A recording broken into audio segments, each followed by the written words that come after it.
नमस्कार सभी को। तो देखिए यहाँ पर हम लोग कॉन्स्टिट्यूशनल डिज़ाइन का इम्पोर्टेंट नोट्स डिस्कस करेंगे जो कि क्लास 9 सिविक्स का चैप्टर है, बहुत ज़्यादा important.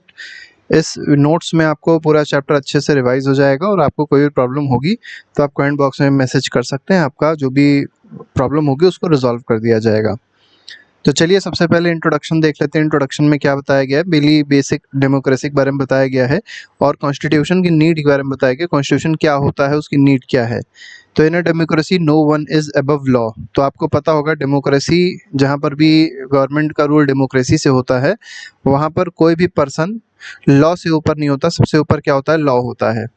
Every citizen and leader must follow basic rules.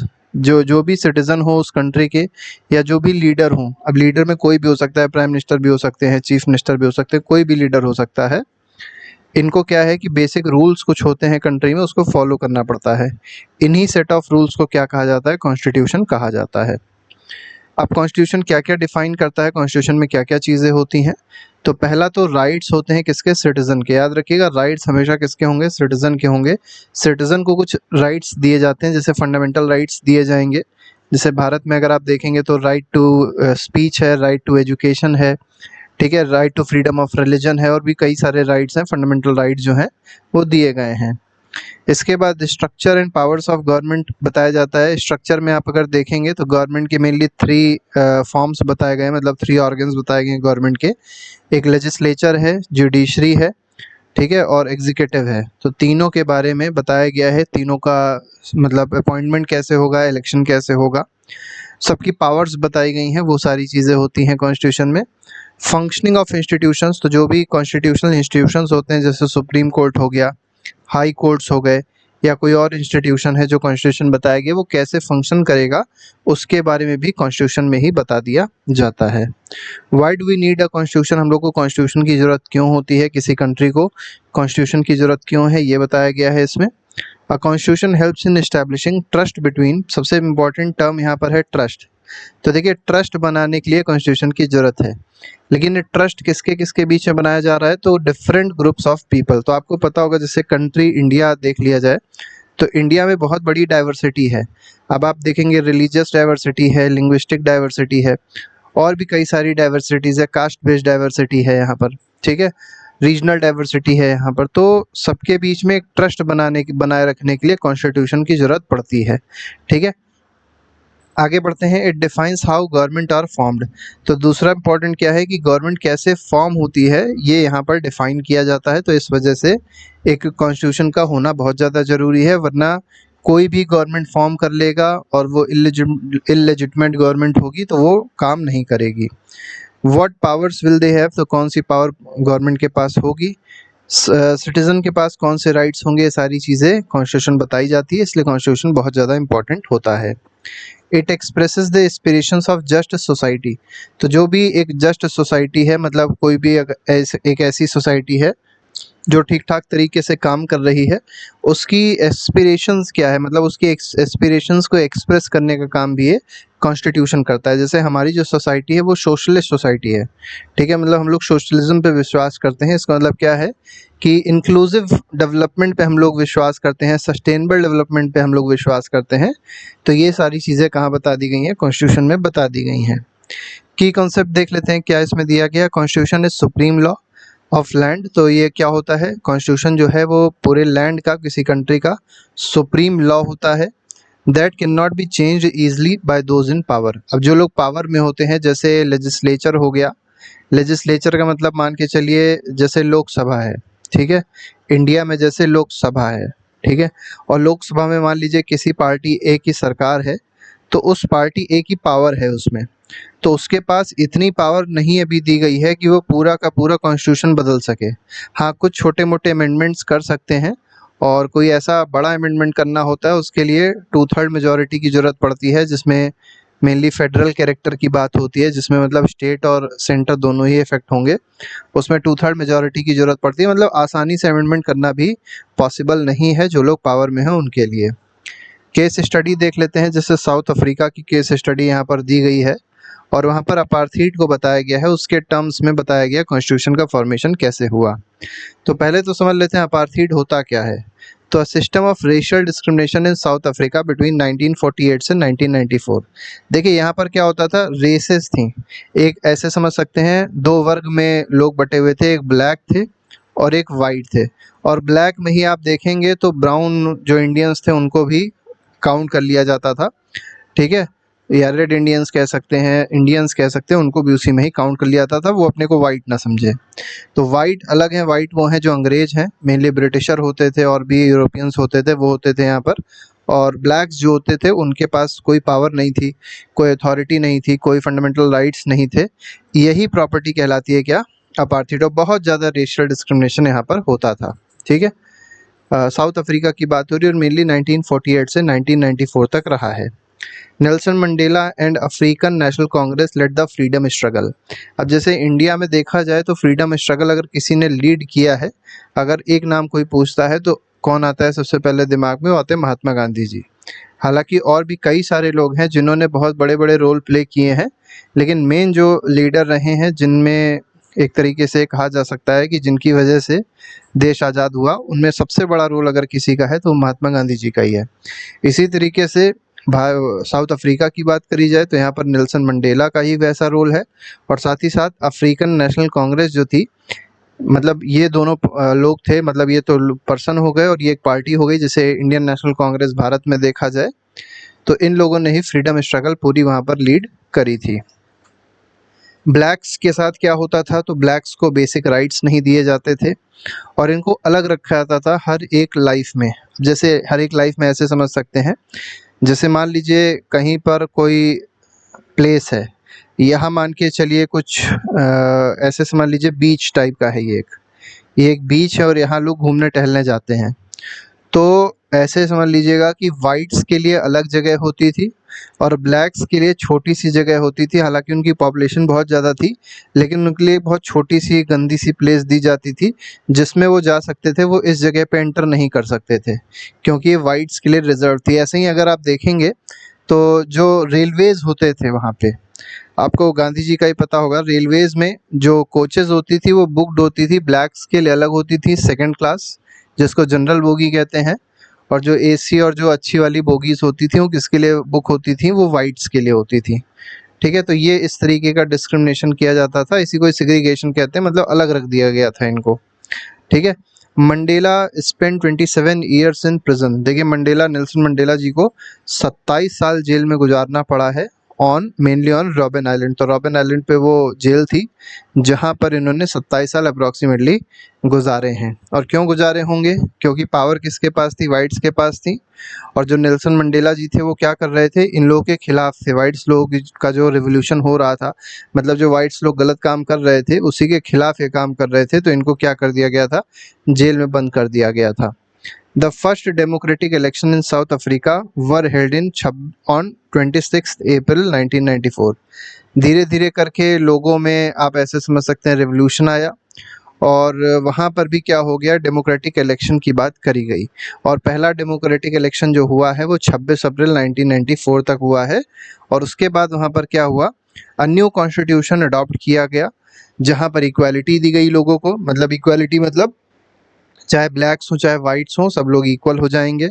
Justice के बारे में बात करी गई, मतलब हर तरीके का लोग पास जस्टिस होगा, चाहे वो इकोनॉमिक जस्टिस हो, पॉलिटिकल जस्टिस हो या सोशल जस्टिस हो, मतलब कोई डिस्क्रिमिनेशन नहीं होगी, सबको वोटिंग राइट्स दी जाएंगी और सबके पास एम्प्लॉयमेंट की अपॉर्चुनिटीज़ होंगी। तो ऐसे आप इसको समझ सकते हैं।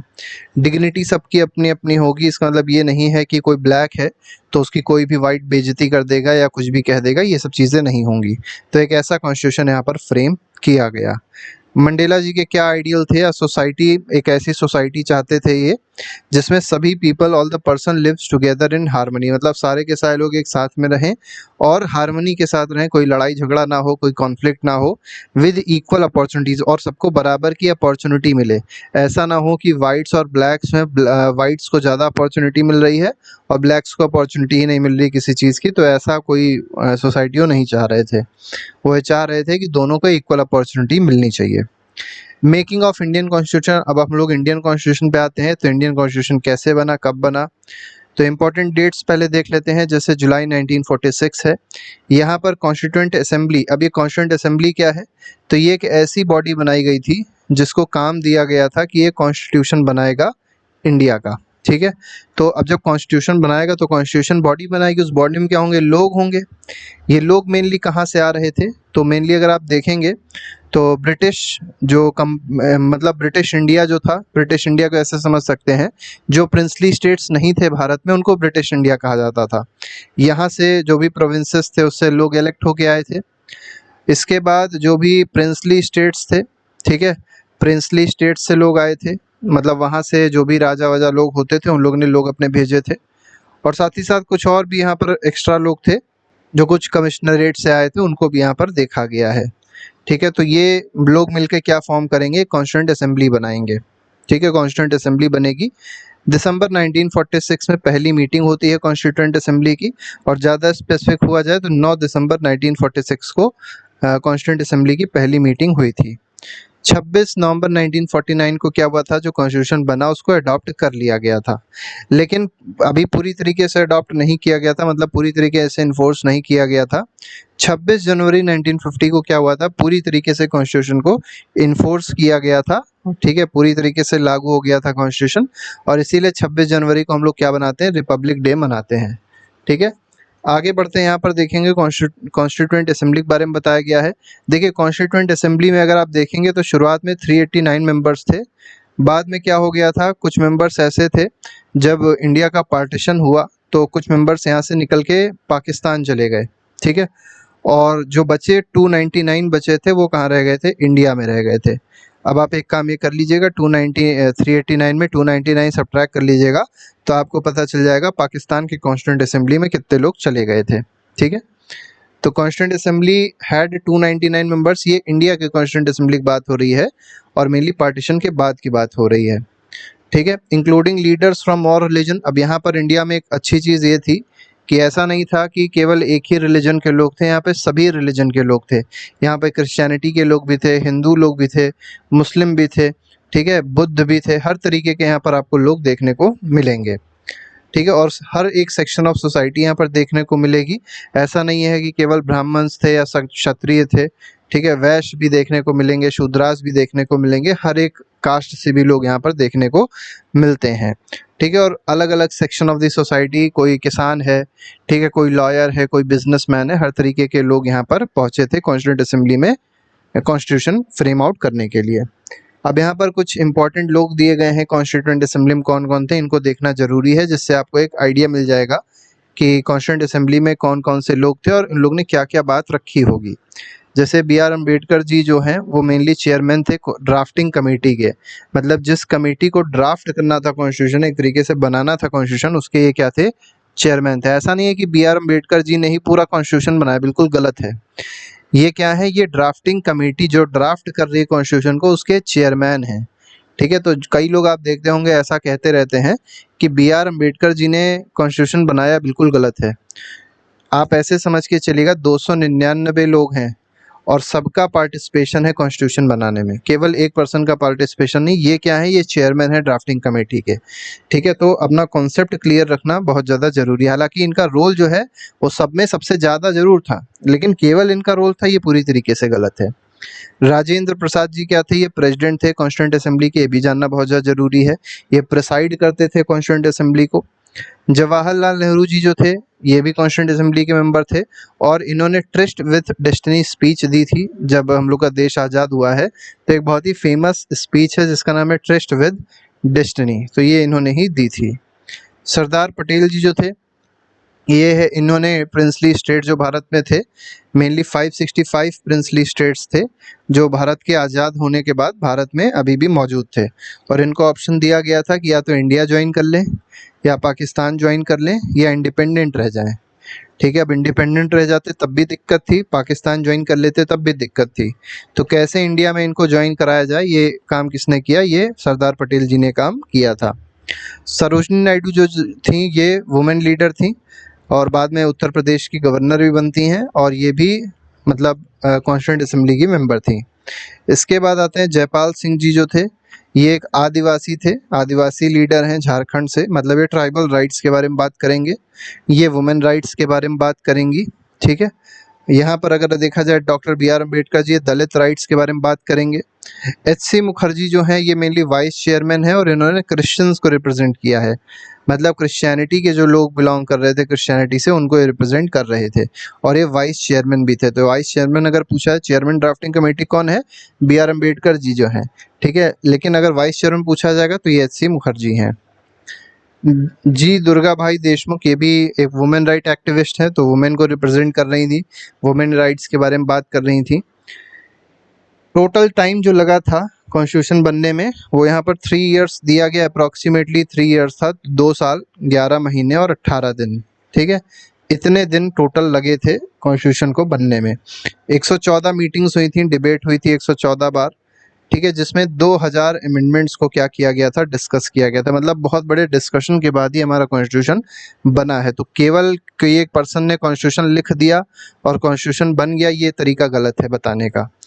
2000 अमेंडमेंट्स पे डिस्कशन हुआ है, 115 बार डिबेट्स हुई हैं, 2 साल 11 महीने 18 दिन लगे हैं कॉन्स्टिट्यूशन को बनने में, इसका मतलब बहुत बड़ा काम हुआ है। ठीक है, आगे बढ़ते हैं। Guiding values of the constitution, हमारे कॉन्स्टिट्यूशन में क्या क्या गाइडिंग वैल्यूज हैं ये जानना बहुत ज़्यादा ज़रूरी है। तो एक प्रियम्बल अगर आप देखेंगे एनसीईआरटी बुक में भी एक प्रियम्बल लिखा रहता है, ये एक तरीके से समझ के चलिएगा, ये हमारे कॉन्स्टिट्यूशन का प्रीफेस है या सोल है। ठीक है, प्रीफेस मतलब पहला एक तरीके से समझ सकते हैं, वो पूरी फिलॉसफी बता देता है, उसको पढ़ के पूरा मतलब कोई भी इंसान है वो समझ सकता है कि अंदर किताब में क्या लिखा होगा, ऐसे आप इसको समझ सकते हैं। तो इंट्रोडक्शन टू द कॉन्स्टिट्यूशन है और ये फिलॉसफी को रिप्रेजेंट करता है या रिफ्लेक्ट करता है। अब प्रियम्बल में कौन कौन से टर्म्स दिए गए हैं जिसको जानना बहुत ज़्यादा ज़रूरी है, जैसे सॉवरेन दिया गया है, तो इंडिया एक सॉवरेन कंट्री है। सॉवरेन का मतलब क्या होता है कि इंडिया फ्री है अपने लॉज बनाने के लिए, मतलब अगर मान लीजिए यूएसए भारत से कुछ कहता है कि आप ऐसे लॉज बनाइए, तो क्या भारत बनाने मतलब भारत बनाने लग जाएगा? तो नहीं, हमको कोई ऑर्डर नहीं दे सकता, हमको कोई बता नहीं सकता है कि हमको कैसे लॉज बनाने हैं, हम लोग फ्री हैं, हम लोग को जैसे चाहें वैसे हम लॉज बना सकते हैं, बस कॉन्स्टिट्यूशन के तहत लॉज बनने चाहिए, कॉन्स्टिट्यूशन के अगेंस्ट लॉज नहीं बनने चाहिए। ठीक है, आगे बढ़ते हैं। सोशलिज्म, हम लोग की जो सोसाइटी, हम लोग का जो एक तरीके से कॉन्स्टिट्यूशन है वो सोशलिस्ट अप्रोच की बात करता है, और सोशलिस्ट में क्या होता है, इक्वल डिस्ट्रीब्यूशन ऑफ वेल्थ होता है।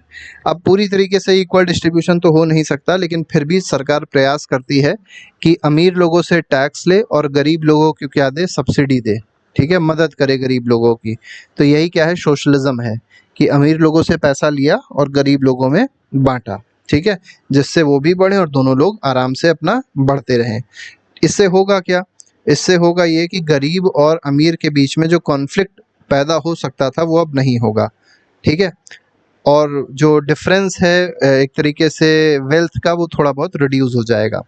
सेक्युलरिज्म की बात अगर करी जाए तो हम लोग के प्रियम्बल में सेक्युलर शब्द भी है, ये भी बहुत इंपॉर्टेंट है।